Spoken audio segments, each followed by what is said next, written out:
What is going on, everyone? Welcome back to my channel. I'm back, ready to get into some more Entitled Parents stories. I hope you are too. If so, let's go. Entitled Mummy, don't buy chocolates. It's upsetting my kid.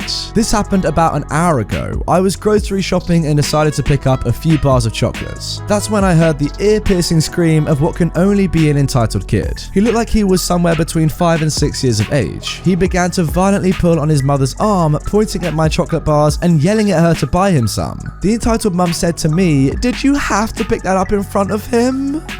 What? Can't you see it's upsetting my child? Well, that's a you problem. The entitled mum replied, in between trying to get her demon spawn to act like a human being, "You need to put them back. My son only started demanding chocolates when he saw you take them. Just put them back. Now, you can get some later. You shouldn't make kids jealous." I just smiled at her and approached the chocolate shelves, but instead of putting them back, I actually took a few more. It earned me a death glare from the entitled mum and earned the entitled mum another round of tantrums from the entitled kid. Petty? Yes. Satisfying? Heck yes. You know what, OP? This is a great story, but you forgot the icing on the cake.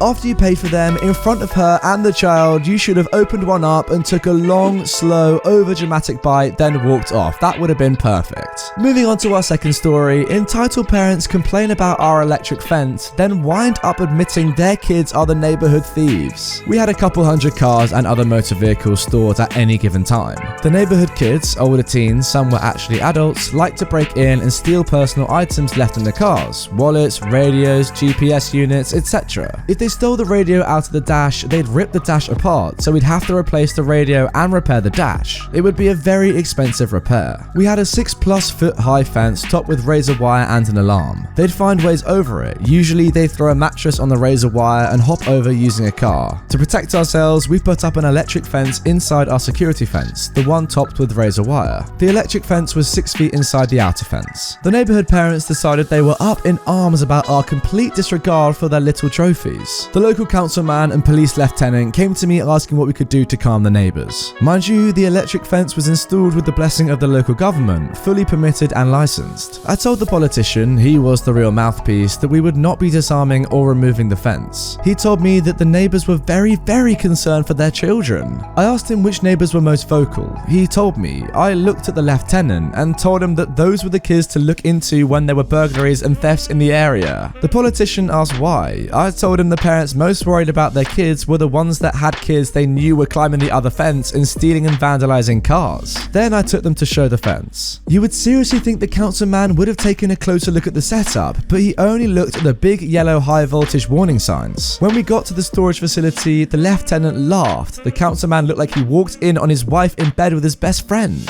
He was mad and surprised at the same time. They looked at the setup. The electric fence was 2 full steps inside the property. There was no way to accidentally contact it from the sidewalk. The only way to get to it would be to climb the outer security fence. The kids weren't allowed in there ever under any circumstances. It didn't take long for the councilman to learn he had been played by the neighbors. The lieutenant was fairly entertained. He actually laughed. Then the councilman said something politically correct and left. I looked at the lieutenant and we talked about the families that were really upset about the fence. They outed themselves as the suspects in a number of crimes. One of the older kids would shoot someone about 2 years later. He would actually get caught on a stolen ATV from our other location. The lieutenant chuckled and said, "Now I have to figure out what to say to the parents of these crooks." I said, "Tell them I want to know if they prefer their delinquents regular or extra crispy." Oh god. I can't believe these people, so honestly, their logic is, how dare you not make it safe for my angels to commit vandalism, theft, trespassing, and destruction of property? Like, come on guys. There's a limit to how stupid you can be, surely. Alright, so let's see. Firstly, they had the outer security fence with razor wire, okay. Secondly, they had an inner electric fence, okay. But I think there's something still missing to fend off entitled people. Oh yes. How about a few minefields just to blow them up and get rid of them for good? That would do the trick. Moving on to our third story. Mother-in-law steals credit card and is upset when caught. Backstory. My husband and I have now been married almost 18 years. My mother-in-law is the most entitled, choosing beggar I've ever known. When my now husband and I were engaged, he had one credit card that he used for emergencies or small things. things. We were buying a house, getting married, so we paid it off so we would have it if needed for house. All good? Nope. Statement for the card came in and showed thousands of dollars in purchases, including Disney World tickets for 3 with all the accoutrements, stereo system, clothes, computer and desk, several semesters of college for one of his younger brothers, and more. He was annoyed. He called his credit card company and they stated it was out on his second card. He tried to explain he did not have a second card. That is when they revealed that he had signed for a second card on his application. Hint, he didn't. Apparently, his entitled parents saw him put the application in a mailbox. He lived on his grandparents' farm that had a main house and a few trailers for the family to live in. Once he left, she opened it and marked for a second card for herself and put it back in. So prior to our arrangement, my husband was paying for almost all of my mother-in-law's expenses as he was the oldest of 5 and felt responsible for them. His dad divorced and his stepdad left. Once we became engaged, and especially once I became pregnant, he told his mum he couldn't anymore as he had his own family to care for now. His entitled mum did not take this well. She took that second card and took 2 siblings to Disney World and everything else listed above. My husband stormed into his entitled mum's kitchen and demanded the card. Now, some of this is paraphrased as this happened a while ago, but this is mostly how it went down. Give me the card now. What card are you talking about? Fake confused expression. The one you signed for yourself and just spent thousands on. Oh, I was gonna wait until your birthday and give it to you as a present, and well, now you've ruined it. She wanted more time to go shopping. I'll bet. Give it now. But now. So the entitled parent hands over the card grudgingly and my husband promptly cuts it up, making her very upset. He tells her that was supposed to help us through with the house, wedding and pregnancy. We decided to go for the trifecta. And now we were thousands in debt and she needed to pay us back. I don't have that kind of money. I'm your mother and you need to help me. I have done. I have my own family now. We are your family. Payment now. So, my entitled mother-in-law called in my husband's youngest sister and youngest brother, who was developmentally delayed, to write my husband a check for $100 from each of their accounts to pay for their trip to Disney World, and gave us another $100 in loose pennies. We never got another dime. We had to wrap pennies every day for a week to return them. Now, this was before change machines were available and banks only took wrapped, signed and dated. Fast forward 3 years, she comes over to our tiny 2-bedroom apartment and tells my husband, "What happened? You used to be so good with money." I had to get in front of him and told her to leave before she got hurt. I never saw my husband so angry in my life.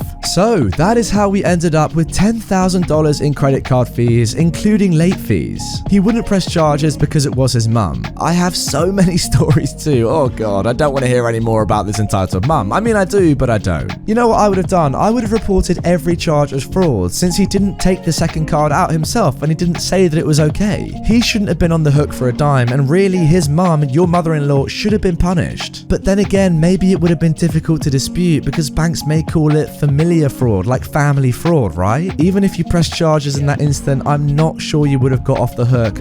I don't know. I need an expert to let me know in the comments. But take nothing away from this entitled mum. How secretive, how conniving to do that to your own son. She knew exactly what she was doing and felt no remorse. That's just a horrible, horrible parent. Oh my goodness me, it makes me sick. It seems like she's just one of those personalities that just can't accept that hard work gets you money, and if you don't work hard, you're not going to get any money. Why do you have to be jealous about this? Again, I've said it before, but if you have a kid that's successful and has a good life, is going to get married, is going to have a baby, why do you feel the need to try and ruin that for your own sake? I don't understand, but I don't know, that's just me. Now, moving on to our final story. I mean, look at the number of upvotes on this one. It's going to be an absolute cracker. Encounter with entitled parents in the pediatric emergency room. This happened yesterday. My 3-year-old daughter was diagnosed with bacterial pneumonia and we ended up in the emergency room because she was struggling to breathe. Pneumonia is very serious. She was put on a nebulizer and oxygen and given an IV for more meds while we waited for a room to open up in the PICU. For those of you that don't know, I presume in this instance that stands for Pediatric Intensive Care Unit. I could be wrong, sorry if I am. The emergency room was pretty full. The rooms are small and you shared them. There are is a curtain that divides them. There are no doors, just another curtain.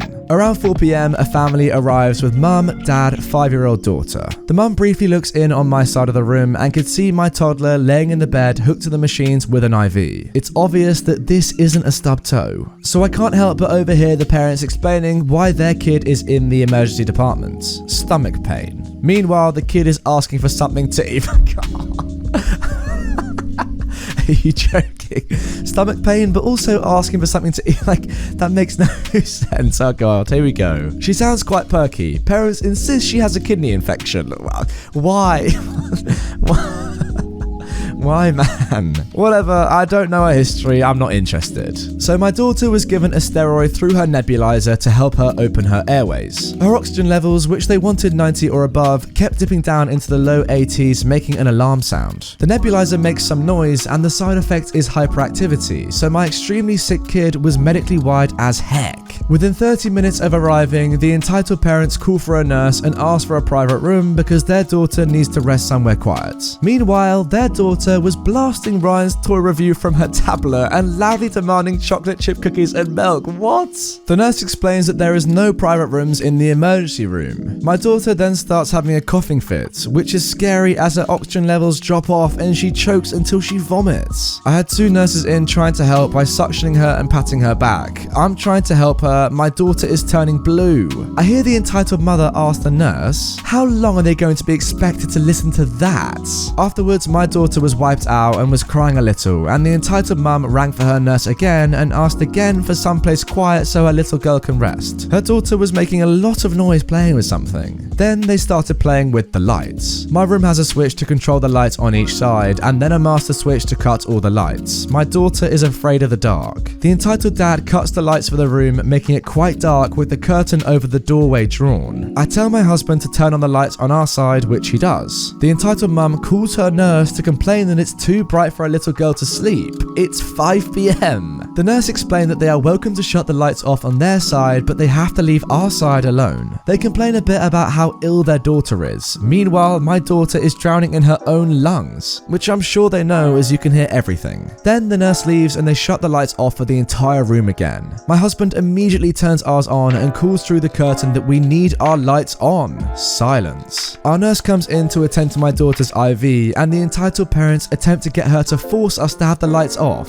Our nurse basically tells them to knock it off. Then they start pushing for more space. They attempt to push our chair away where my husband is sitting. They put their chair way over on our side of the room, pushing the curtain into our faces essentially. My husband pushes it back. They call and complain, rinse and repeat. Finally, a room in the PICU opens up and we are told that we would be admitted in an hour. The entitled parents complain that they asked for a private room first. The nurse explains that we are being admitted, not being given a private room in the ED. The entitled parents demanded they be admitted first because their daughter is so much sicker. Yeah, it definitely sounds it. The nurse says that there is no reason for their daughter to be admitted as she is just constipated, and as soon as she poops, they'll be free to go. What? The parents start freaking out. So that's my story of how the parents of a little girl who needed to take a poop felt they were more important than a little girl with pneumonia. Oh my god. I mean, guys, well, I've just lost for words, honestly. I don't even know what to say. Let me know, comment down below, is that the most ridiculous and crazy entitled parent story I've ever read on the channel? I think it just might be, just lunacy. Honestly, with this story, I think I need to keep laughing or I'll get too angry just thinking about what they're actually doing. Like, yeah, it's funny to laugh at because it is so stupid, but if you think about what they're actually saying, it's incredibly terrible. Potentially denying a kid with pneumonia the service they need because their kid needs to go to the toilet. Like, come on. Oh, it's just terrible, poor kid, but I've got to be honest, it's so funny at the same time. Oh, wow. Oh, and that's it, guys. I'm just drained after that story. I don't know what to tell you about. Wow. Just so stupid. You know, it's stories like this which means that I'm going to be getting a face cam very soon so you can see my reactions. Oh, wow. I'm just going lightheaded now. I need to rest. Anyway, yeah, that's it. If you want more, click the screen for more. If you don't, fair enough. I'll see you tomorrow with more. Wow, what a story. Just subscribe and get out of here.